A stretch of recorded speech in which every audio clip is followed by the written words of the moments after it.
نكون ظريف بزاف. وحدا من النقطه الاساسيه هو انه كيقول لك الا عضك الكلب واش غتعضو؟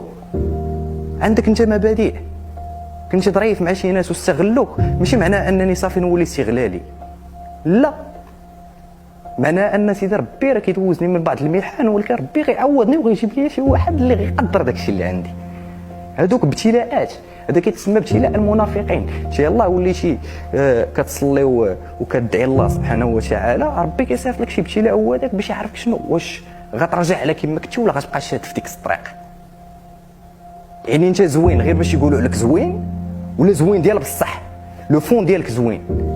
كلنا تادينا في الحياه، ما كاينش شي واحد ما خداش النصيب ديالو في الاديه، ولكن فاش كنتادى عندي جوج الحوايج: واش غنرد الاديه ولا غنكمل طريقي ونبقى نحافظ على شنو، نحافظ على الجوهر ديالي يبقى زوين كما كان في الاول.